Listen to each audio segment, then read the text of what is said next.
Hi everyone, this is Kalia from Marcus Evans. Thank you so much for joining us today on this webinar on tackling PBMs, navigating employers' legal risks, and growing financial burden.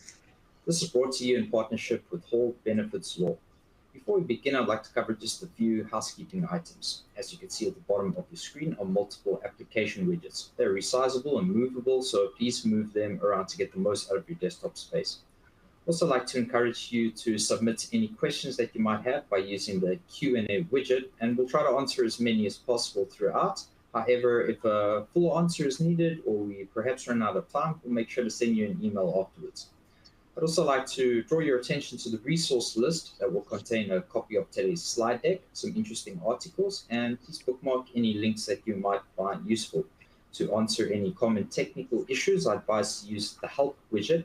Finally, a reminder to look out for an email in the next 2 hours with links to review today's session. At this point, I'm pleased to introduce you to our moderator and our host. We have with us David Hall, who is the Chief Administrative Officer at Whole Benefits Law. Very happy to have you on. I'm going to hand over to you, David. Hope you enjoy.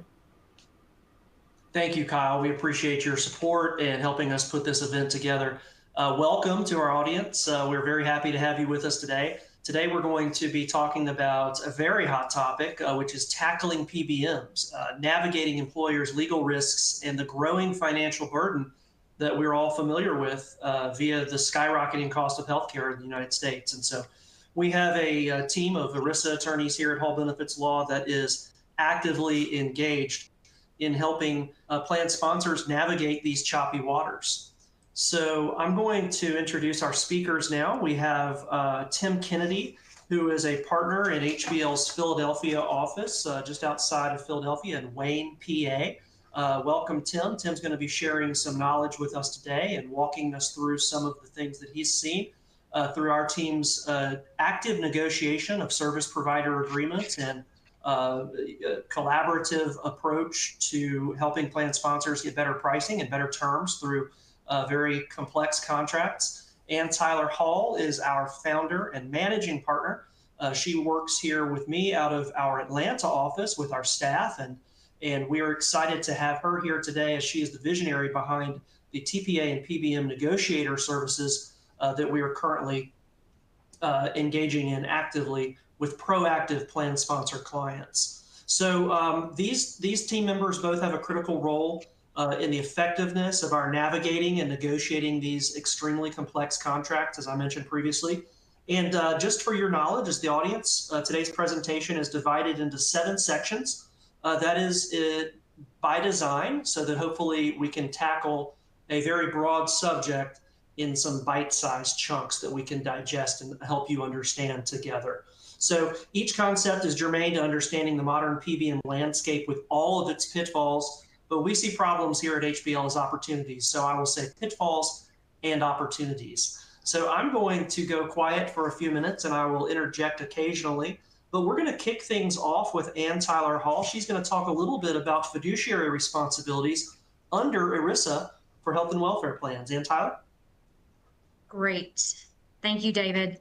So excited to talk to the audience today about group health plan, PBM, and third-party administrator, TPA, agreement negotiations. A little bit of background. At HBL, we closely watched as significant changes in the law were ushered in at the end of 2020 under the Consolidated Appropriations Act 2021. President Trump at the time signed into law at the end of December of 2020 the Consolidated Appropriations Act 2021, and subsumed within that the No Surprises Act. And from that, there were changes that immediately took effect, and then there were changes that rolled out over the ensuing 2, 3, 4 years. We also saw the agencies release transparency guidance for various group health plan service providers just a month prior to signing to the execution of the changes ushered in under the Consolidated Appropriations Act 2021. And so in early 2021, we started to navigate some of these changes for our plan sponsor clients, helping them, counseling them, advising them on, for example, the mental health parity comparative analysis disclosure, which became effective that requirement became effective almost immediately. And so as we were helping plan sponsors navigate these changes, we noted that the service provider agreements, specifically the third-party administrator agreements and the pharmacy benefits manager agreements, needed a careful review and an obligation by the service providers to facilitate and at times take on some of these new responsibilities ushered in by the CAA 2021. And so we started to look at contracts. Our first contract was a Cigna Express Scripts negotiation. And from that, we determined that some of the fees and the paradigm for fees needed to change. And so we started negotiating those contracts and negotiating.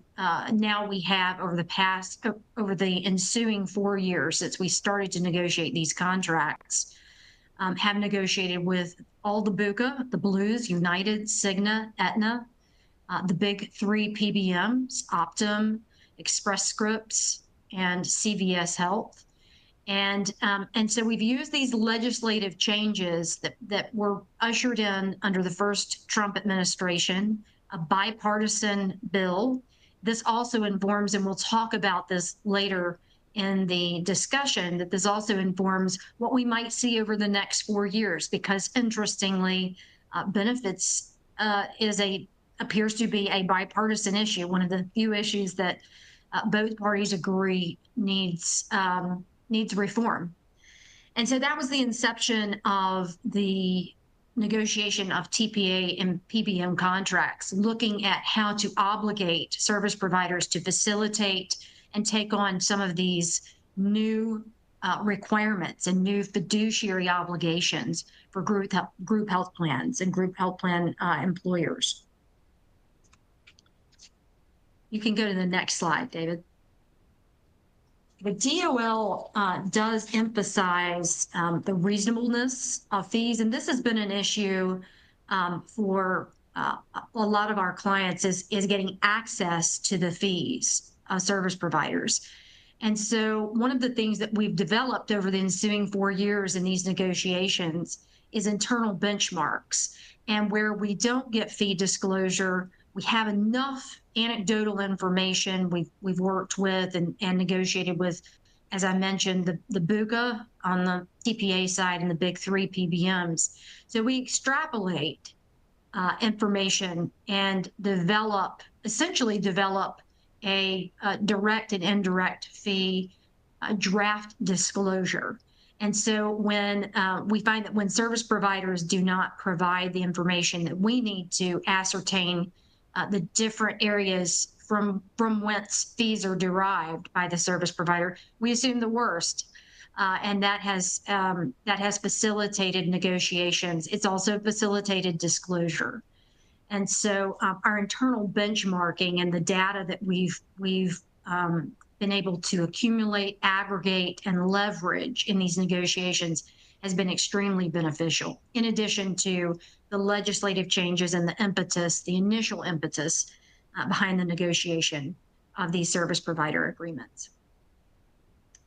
We also look at monitoring the performance guarantees in the contract, and again, making sure that the plan sponsor has the information that is required by law. Some of the changes in CAA 2021 included requirements that certain service providers, many TPAs, brokers, other service providers, disclose both direct and indirect fees via the ERISA 408B2 disclosure.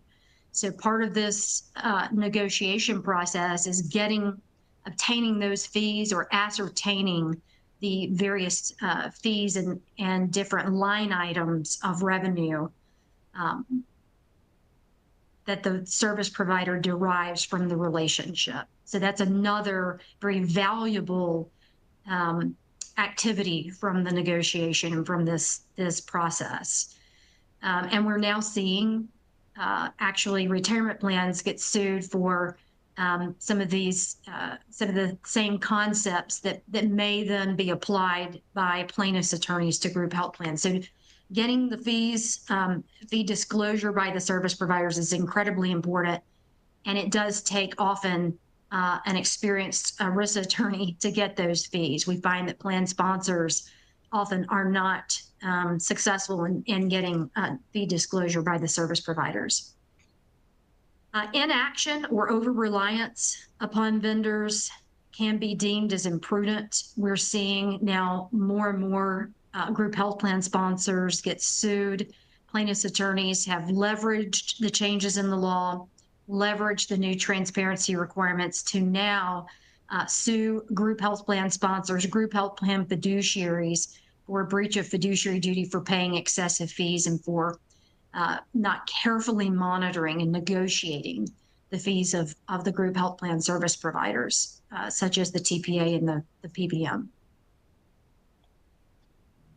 So what's really fascinating to me about this, what our team is doing specifically, is that it is rooted in the law, and the same concepts that the plaintiffs bar is using to go after plan sponsors for fiduciary breach and try to get money for themselves are the same concepts that we're using with proactive plan sponsors to go and get back what actually belongs to the plan sponsor. And that's those overpayments that they're making and the terms in those contracts. Tim is going to talk a little bit now about how TPA and PBM practices can trigger these fiduciary breaches that the plaintiffs bar is so eager to identify and then take action on. So Tim, I'll turn it over to you. We'll talk a little bit about transparency and then some recent real world litigation.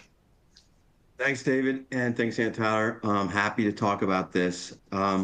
In terms of this topic here, PBMs in particular have their arrangements set up where right out of the gate, the plan sponsors breach their fiduciary duty because, as Ann Tyler says, under ERISA, you have an obligation to monitor and understand the fees that you're paying.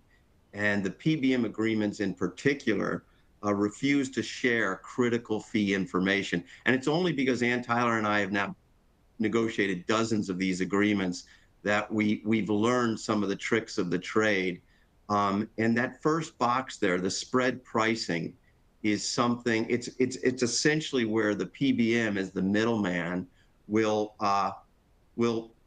charge the plan. Let me use dollar amounts as an example. It will charge the plan $100 for a drug, but it will pay the pharmacy. It has a separate arrangement with the pharmacy where they'll pay that pharmacy $85 and they'll keep that $15 spread. Most PBMs don't even disclose that that's a part of their fee arrangement. Sometimes in some of our negotiations, they'll say, yes, we do engage in spread pricing, but we're not going to share with you the dollar amount or what the percentage is that we take.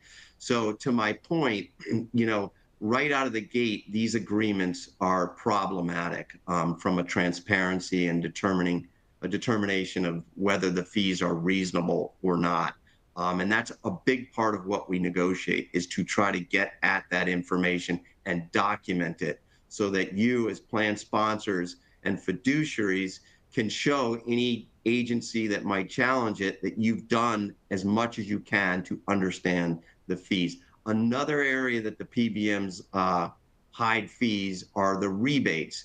Now, rebates are just amounts that the drug manufacturers pay to the PBM in return for the PBM putting their drugs on their plan's formulary, the list of covered drugs for the various group health plans. Obviously, if that drug is on the formulary and it's high up there, it's going to get more usage, which is what the drug manufacturers want. So they pay the PBM these rebates. The PBMs promise often to share 100% of those rebates with the plans, with the group health plans, which is great. And in black and white, it looks wonderful. The problem we've discovered through our efforts here is they will get a fee from the PBM will get a fee from the drug manufacturer, and they will recharacterize only a portion of that as rebates, and that portion gets shared so that they're challenged. They can say, yeah, that portion was the rebate. We shared 100% of it pursuant to the agreement.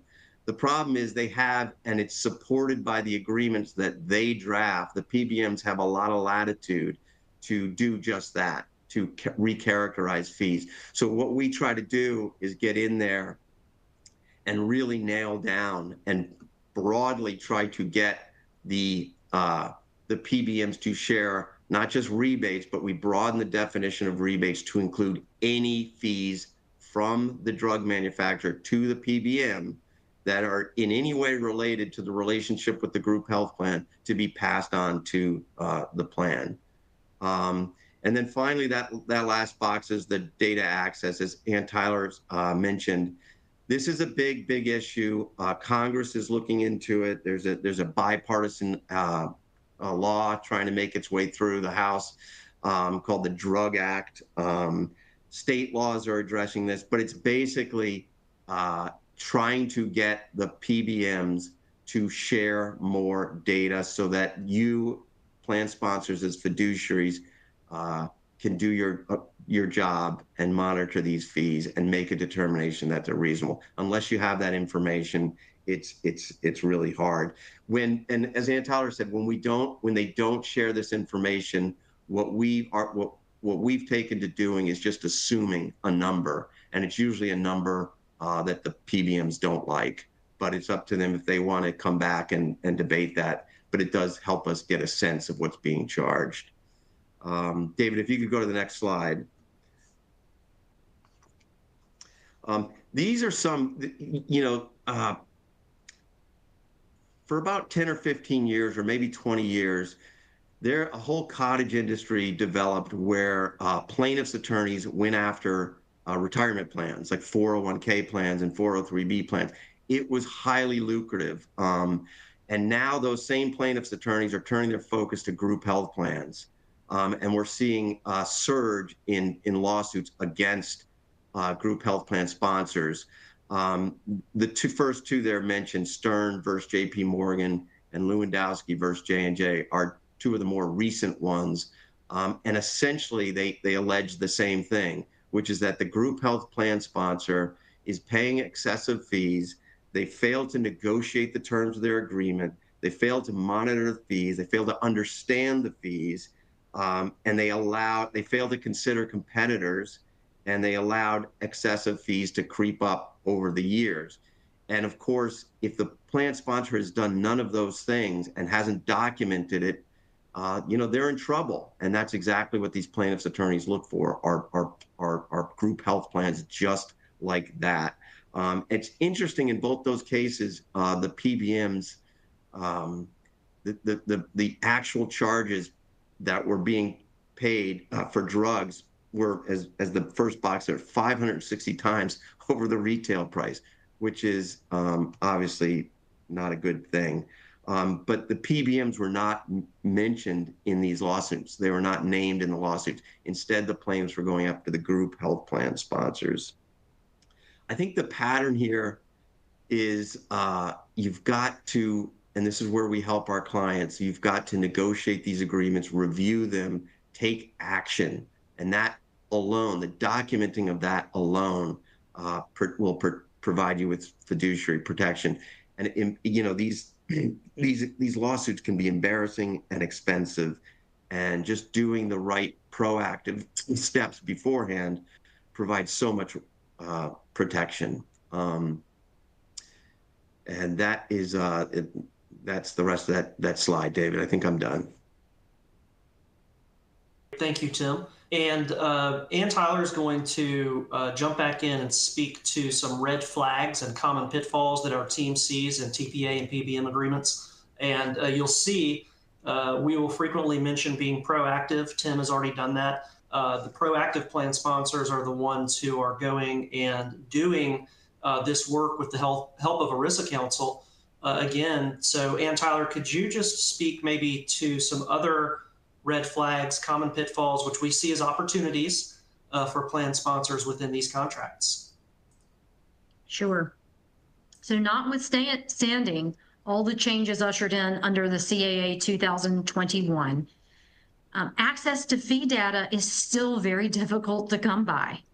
And so it's why it's so important to negotiate these contracts and to have experienced counsel who can carefully review the contract, ascertain the different fee, the derivation of where the fee derives from, and to provide you the data as a plan sponsor that you need to determine whether you're paying reasonable fees.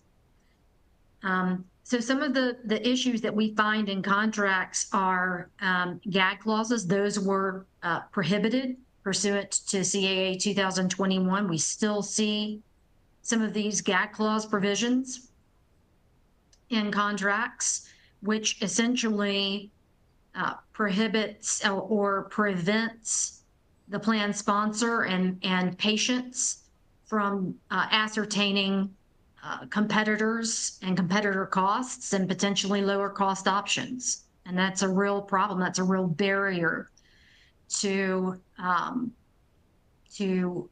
making sure that that the plan is paying fees that aren't excessive.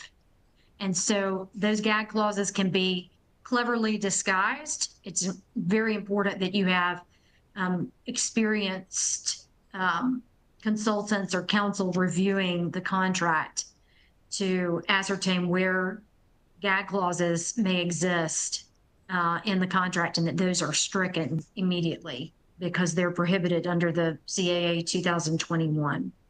And it's incredibly important to review the entirety of the contract and evaluate the meaning of each provision, because again, these provisions can be cleverly disguised. Spread pricing, Tim mentioned that earlier. That's an area where PBMs derive a lot of fees. Very difficult to ascertain and obtain this information. Typically, this is an area where we have to, HBL has to extrapolate and get an overview of the total spend, and then line item based upon our anecdotal and internal benchmarking information, derive what we believe is the spread. We've even seen contracts, Tim, I think we saw a contract recently where the contract provided that there was no spread fee being paid, no spread pricing. But in fact, there were other provisions that intimated that there was in fact spread pricing, or we saw it as a line item on the disclosure that the PBM actually did provide. So again, it's so important to review every contract term, to scrutinize it, and to negotiate those terms and understand what you're paying and if the contract and the fees that are being charged are consistent. So Tim's going to talk a little bit about the 408B2 disclosures and why that's so important. Tim's also mentioned rebate opacity. So we've seen various different definitions of rebates. Typically, we see a rebate definition that is narrow.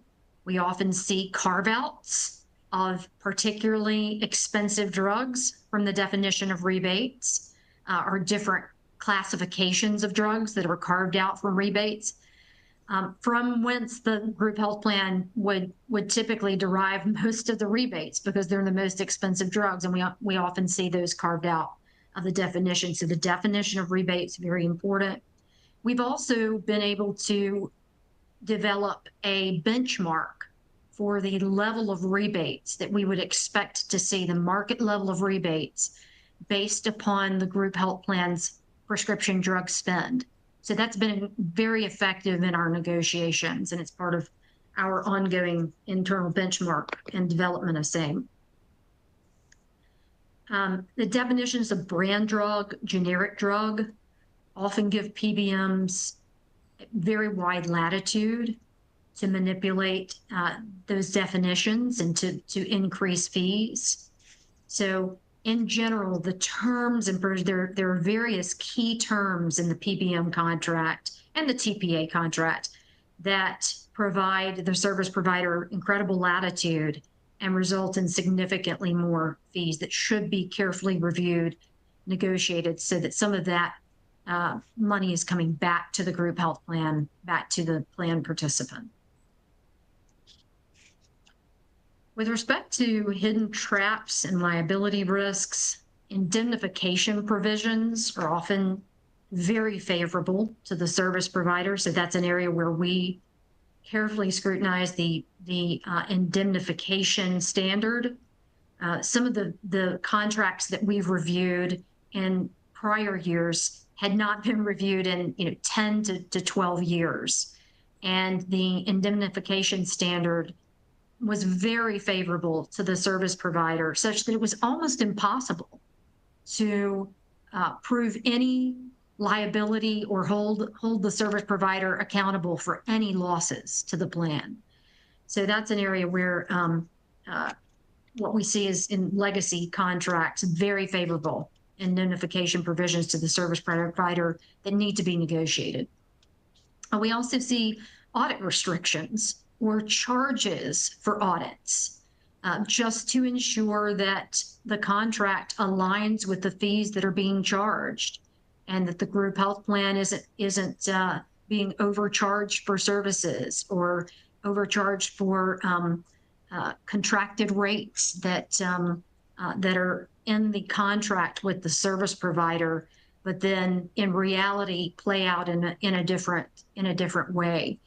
And so we carefully review the audit provisions to broaden those, require that the service provider work with the group health plan to make data easily accessible, to allow for the group health plan to bring in their own auditors, and to mitigate the fees with respect to audits.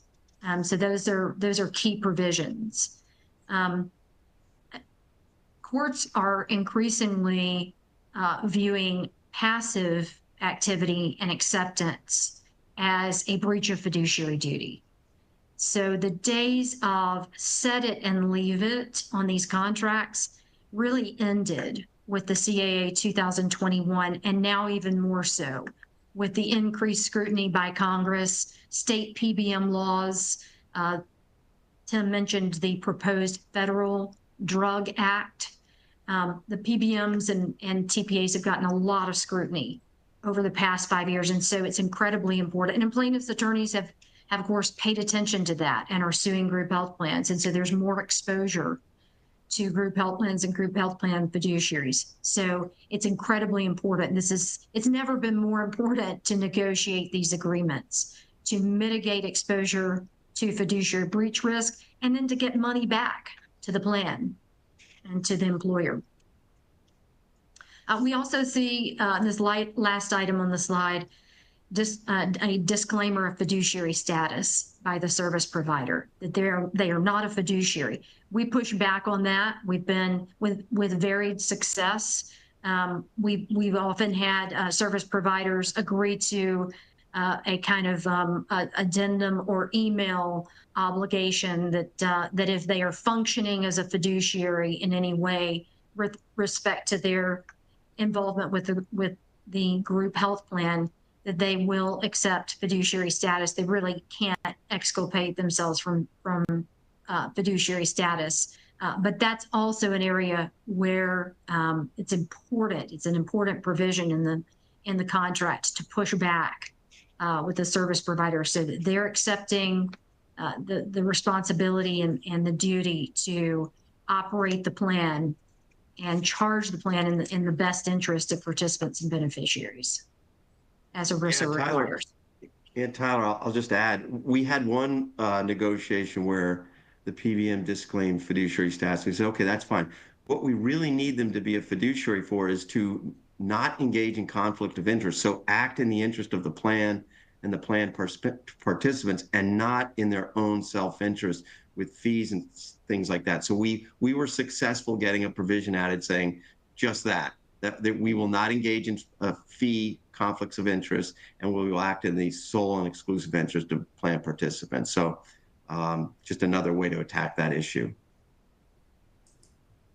I think, Tim, that's a very nuanced point and a good segue into this next section, section 4, where Tim, you're going to talk a little bit about the legal standards for ensuring reasonable plan costs. I thought this might be a good opportunity for me to just reinforce the fact that the HBL team of experienced ERISA attorneys are technicians, right? We're using legal objective standards to review and analyze line by line very complex and opaque language in these contracts. So Tim just took something that Ann Tyler said and added on to it a facet of information and understanding that a layperson typically would not understand relative to what are we asking the PBM to do as a fiduciary, and why is it important under the existing legal framework that we have as a law that allows us to then leverage that fact to the benefit of the plan sponsor. So I just wanted to reinforce this, that you know, when you use a technician to dig into a complex problem, you typically get better results than if you use someone who isn't as intimately familiar with the law. And so with that, I will, Tim, let you take over and we'll talk a little bit about defining reasonable. Sure. Yeah, that first box, there is no price cap under ERISA and the fiduciary rules. It's well settled that the end result can be the wrong decision. For example, if fiduciary committee gets together and decides to invest in investment A, and investment A goes south quickly, as long as those fiduciaries did their due diligence and documented that and had a rational reason for selecting investment A, they will be protected. And that's what this first box gets at. There is no number that is a per se fiduciary breach. Instead, the focus is on the process. Was there a process in place to protect, to get at the right fee? There is a case, I'll jump a box there, Suida versus the University of Pennsylvania. It's a 2019 case. It didn't relate to health and wealth, a group health plan. It was on the 403B side. But essentially, the court decided, it was Third Circuit dismissed and overturned the district court, but the court decided that UPenn as the employer and plan sponsor failed to solicit competitive bids and failed to negotiate for lower fees. Essentially, the court said you did nothing. You had these fees that were on the high side, you did nothing, and they found that to be problematic. UPenn ended up settling out for $13 million for that. But the lesson here is, you, as fiduciaries, you cannot, not acting is not an option. And all of these actions we're talking about, negotiating the fees, understanding them, are all part of your fiduciary acts, and we can help with that. The second box is just that. It's not enough that you act, you also want to document it so that you can show it a couple years later if you need to. And you can start your own benchmarking and have your own analysis to apply. We, of course, done a lot of these agreements. So as Ann Tyler said, we have really good benchmark. We have a very real sense of where we can land on fees and things like that. And we don't let the PBMs dictate that, nor do we let the TPAs do that, because we just have too much experience in that regard. You know, and we're talking about litigation here, and that's always a threat, and it's an increasing threat. But there are also, under ERISA, excise taxes that can be significant if you engage in a prohibited transaction. Under ERISA, Section 406 lays out all of the prohibited transactions. And essentially, when you go through it, it starts from the premise that a plan cannot take any action that won't be prohibited. So you have the assets in a plan, and you essentially just can't do anything with it. So what you do is, under 408 of ERISA, they list all the statutory prohibited transaction exemptions. And the big exemption here is under 408B2, where a plan can engage for needed services from an outside vendor, as long as they're paying reasonable fees. The only way you can determine whether the fiduciary can determine whether the fees are reasonable is to get full fee disclosure. Now, 408B2 has a requirement on the retirement side that retirement plans and third-party service providers to the plans have to disclose indirect and direct fees. They've now recently, under the CAA, the Consolidated Appropriation, 408B now applies to healthcare consultants and brokers. So it's moved to that side of things. So the big issue here is to get the full, as much disclosure on the fees as you can so that you can make a determination as to reasonableness and avoid these excise taxes. David, if you could go to the next slide. I would just also add that the PBMs have been pushing back that 408B2 arguably doesn't apply to them. But what's interesting is last month, Trump issued an executive order, and then again this month, an executive order. But last month specifically, I believe on or around April 15th, April 14th or 15th, Trump issued an executive order that said, no, agencies, and specifically Department of Labor, I want you to issue guidance, making it clear that the intent is that the PBMs would be swept into these under this 408B2 disclosure of direct and indirect compensation requirement. Yes, exactly. And that'll be great to see where that heads. But if we could get PBMs forced to disclose under 408B2, that would be huge. That would be a great thing. Thank you, Ed Tyler. This next page, we're talking about benchmarking tools for compliance. I think we've mentioned it a couple times now. We've negotiated enough of these that we have a lot of data that's very helpful for us, in addition to just market research that we do. We combine those two things, and as I just said in the previous slide, we have a really good sense of where we can land on fees and other contract language. You know, we don't just negotiate fees. We also look through and look at indemnification and limitations on liability and things like that. On the PBM side, so many of those terms, as Ann Tyler mentioned, for example, the definitions of brand drug and generic drug need to be tightened up because they just give the PBMs too much latitude to generate fees and discretion to generate the fees that they need to generate. You know, one of our jobs is to go in and tighten up that language. So we use the benchmarking. We also, you know, one of the things we do is under ERISA, fiduciaries are required to engage in periodic fiduciary training. And we provide that service to our clients. And one of the big things we preach is that you have to periodically, you know, engage in the RFP process. So we take the negotiation process as an opportunity to leverage market competition and threaten an RFP and let these PBMs know that they might lose their business unless they can, you know, get to more reasonable fees. There's a mention there on the pass-through PBMs. Those are attractive because they disclose, they're fully transparent. So that issue of transparency goes away. And the pass-throughs purport to also provide greater savings. So we do leverage the competitors when we do these negotiations as well. Finally, Ann Tyler did mention this, but the rebates, as we said, is a big area of where PBMs get their fees, and they will not disclose the dollar amount typically. So we've had to come up with a sort of a rule of thumb where we compare where the percentage of rebate needs to be a certain percentage of the overall drug spend. And if it's below that percentage, and that percentage is right around the 26, 27, 28% mark. So it's a pretty clear indicator that not enough rebates are being shared, regardless of whether the agreement says they're sharing 100% of the rebates. So that's a red flag to us to dive deeper on the rebates as well. Great, thank you, Tim. Just as an aside, Tim mentioned the Sweda UPenn case, a $13 million settlement. You may be a group health plan sponsor of a self-insured group health plan, and you may be thinking to yourself, well, that could never happen to me.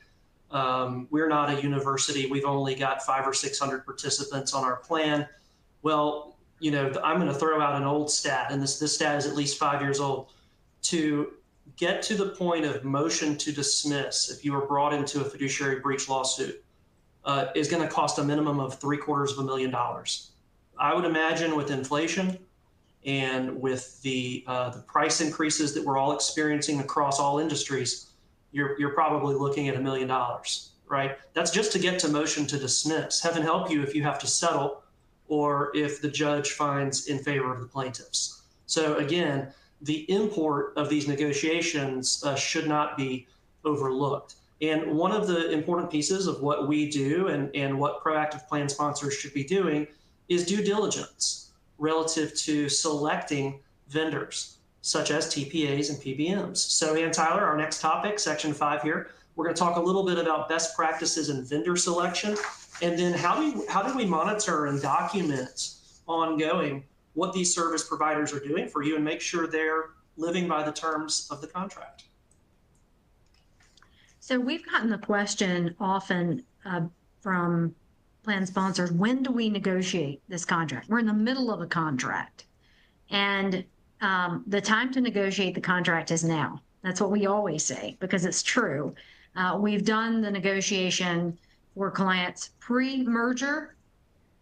So we've had clients that have purchased target companies. So we've done the negotiation for the existing client plan sponsor. We've done the negotiation for a client post-merger as the relationship and the size of the program changed. We have done TPA and PBM negotiations for group health plan sponsors just before, in the year preceding an RFP. We have done the negotiations as part of an RFP. Quite frankly, it has been extremely valuable for our plan sponsors to engage HBL to do the negotiation just prior to an RFP, in the year prior to the RFP. And what this does is it gives us an opportunity to really leverage the fact that this relationship, the service provider relationship, will be up for an RFP, and to see what the service provider, what their best offer, their best in class agreement would look like, which informs the plan sponsor with respect to whether they'll continue the relationship or whether they'll transition to, for example, Tim mentioned earlier, a pass-through PBM or go to a competitor PBM. But we have found that it is very advantageous for the plan sponsor to negotiate, to bring in HBL to negotiate the agreement in the year leading up to the RFP. They get the savings in that year. They get that year's savings. And we just finished a few negotiations, and we're able to for those negotiations to be effective. The fee concessions were effective 1/1 of this year. So they realize the immediate fee concessions, and then that also, again, gives them information, critical information leading into the RFP with respect to what that service provider can provide to them, can offer to them as best in class, and how that compares to other service providers in the RFP process. Incentives, looking at incentives and who is incentivized is really important. And we have done enough of these contracts and looked line by line. And part of the value of our engagement and our review is fully understanding all the fee sharing, all the commissions and the revenue derived from the different service providers. And again, that's also important for purposes of understanding the reasonableness of the fees for the particular service provider. Often these fees are tucked deep within an agreement. They're a sentence in section 15.4 of the agreement. And so it's incredibly important, again, to carefully review and negotiate these agreements.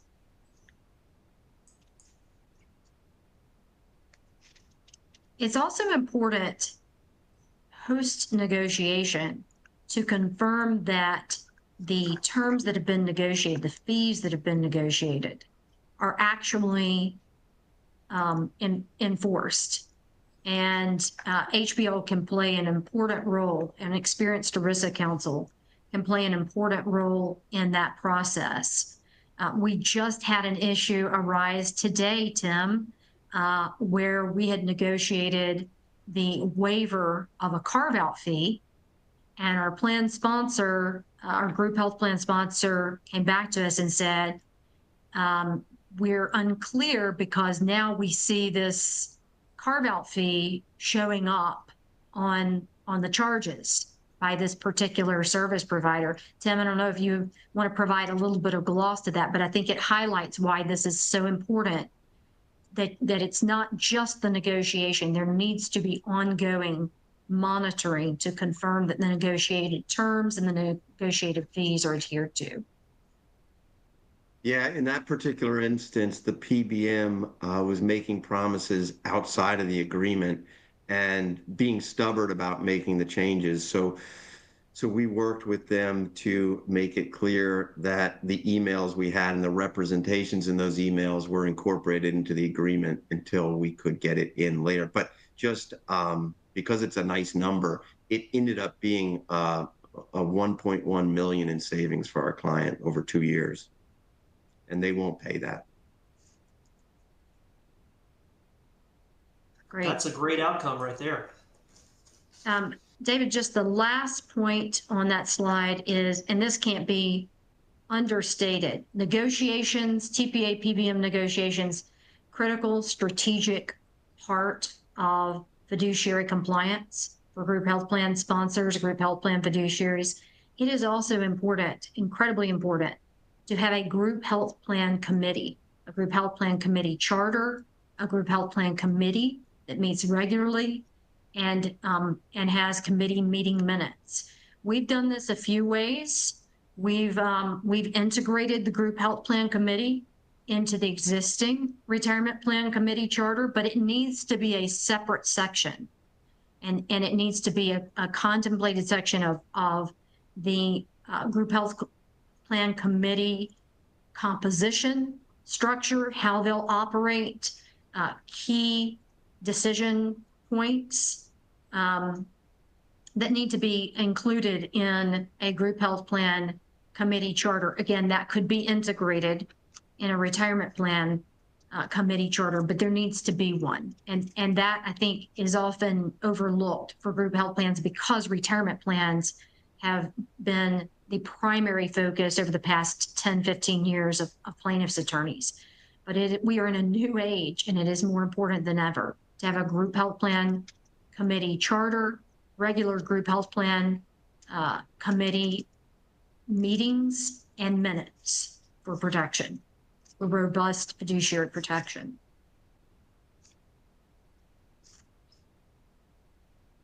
Great. Sorry about the back and forth on the slide there, guys. Tim is going to talk a little bit more about accountability, right? We're talking about holding the service providers who are purportedly serving you, the plan sponsor, as a fiduciary of the plan, holding them accountable and making sure that they're allowing you to do your duty as a fiduciary. So Tim, if you'll jump into independent audits and driving accountability for service providers. Yeah, thanks, David. There's really two things going on here. There's every PBM agreement and TPA agreement we review, they will have an audit provision, and we want to carefully negotiate that because that does set the table for sort of what I would call the legal audit, the compliance audit. But the goal when we negotiate when you get an independent auditor in there, is a couple things. We want to make the information that's going to be audited as broad as possible. We want to make sure that, and this is obtained, we want to make sure that the client is not paying for the audit. We've been successful in getting the PBM to cover the costs for one audit per year. We want to make sure, believe it or not, we've seen agreements that say you can audit, but you can only go back, 9 months or something like that. you want to make sure you have at least 12 months so you can look at a full year of data. And you want to make sure that the PBM has an obligation under the agreement to provide the data needed for the audit within a reasonable time frame. Usually they're silent on this, and the PBMs can take up to 6 months, 7 months if they want. Why not? We like to get a tight time frame in there, 30 to 45 days to get that data, and we don't want the PBM charging our client for their time in gathering those documents. So that's part of what we negotiate proactively before we get involved, before we do the legal review. And it's important, and it goes hand in hand with the definitions and all the other contractual provisions that we negotiate. It's all geared towards getting as much information out of the PBM and TVA as possible, so that when we get to the part where we, as your counsel, make sure that what's being promised is actually being delivered, it makes it much easier because we have the information in our hand. But part of the legal compliance review, and I know we're running out of time here, is the Mental Health Parity Act, the MAPIA, the ACA. We make sure there are no compliance gaps there, and we demonstrate and document our review so that we protect you as fiduciaries with that. And again, it's all geared towards just making sure that promised services are being delivered. David, if you could go to the next slide. I talked about the first box there. I talked about negotiating the audit rights.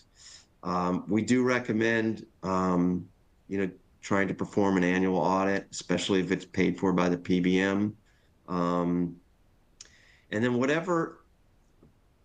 oftentimes what the information you'll get from the independent auditor or us as your counsel, once we've had a chance to review it, there could be serious gaps there or serious areas where the PBM is not living up to what they promised, and we can use that to renegotiate, the terms in the middle of a contract term, because that's a big problem if they're not providing what they said they would provide, and that ought to be used as leverage in future negotiations.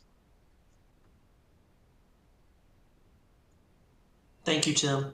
So Ann Tyler will wrap up our presentation today with an overview of legal remedies and fiduciary liability for mismanaged contracts. That is probably an overcomplicated way of saying legal and financial consequences to plan sponsors who fail to be proactive in their approach to PBM and TPA contracts, some key takeaways, and then a reminder of a couple of very recent updates that have already been mentioned, but that should be top of mind as our team and you as proactive plan sponsors go to negotiate these contracts. Ann Tyler? So we focus at HBL primarily on the benefits of the negotiation.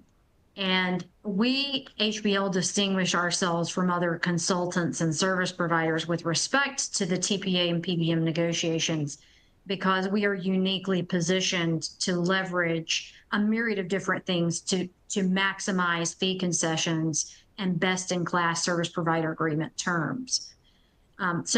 So why is it so important to negotiate the TPA and PBM agreement? Why is it important to have experienced ERISA counsel? So we leverage changes in the law. We talked about that at the beginning of this discussion, the CA 2021, the transparency rules that were ushered in five years ago, and the accompanying regulations and guidance that we've received.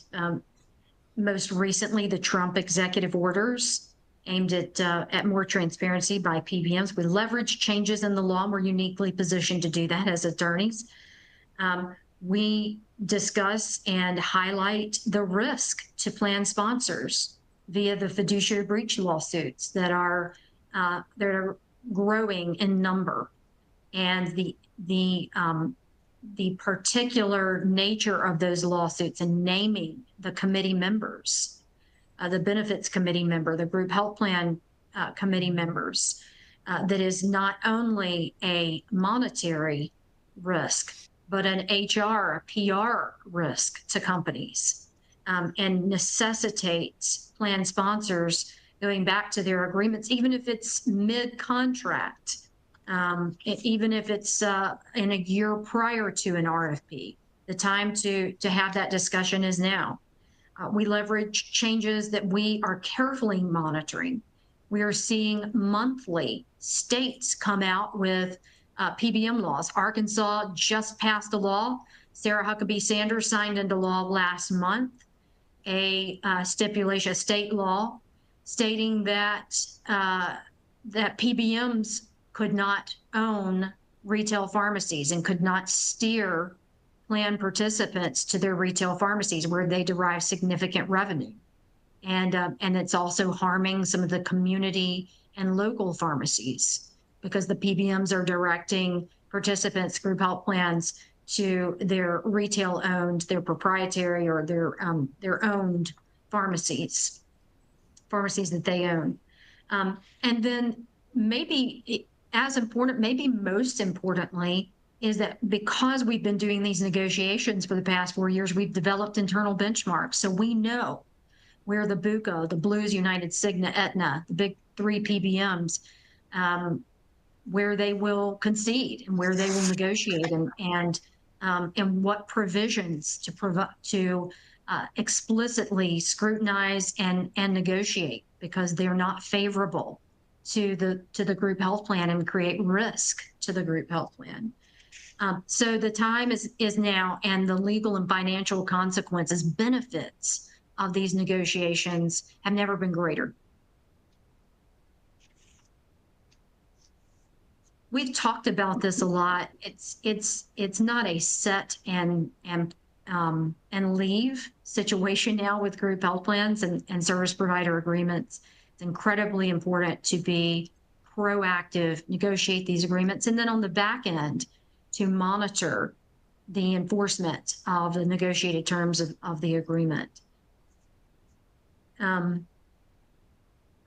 Again, we talked about the importance of transparency, understanding as a group health plan sponsor, as a fiduciary, what fees you're paying and where the revenue is derived by the PPM and the TPA and whether that's market.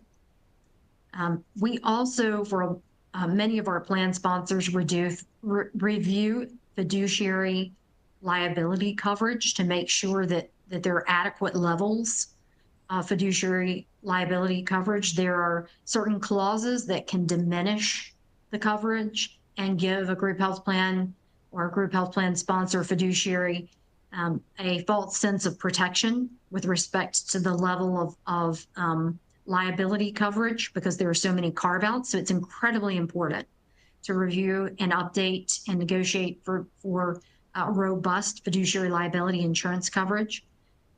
But transparency, proactive negotiation, vigilance, and monitoring of the changes in the law are so important. Again, have never been more important because of the risk, but also the opportunity. And David, you said this earlier, transitioning and leveraging these changes in the law, which could be seen as problems, new obligations for plan sponsors and fiduciaries, leveraging those to benefit the plan, to benefit participants. And it can be done, and it is being done.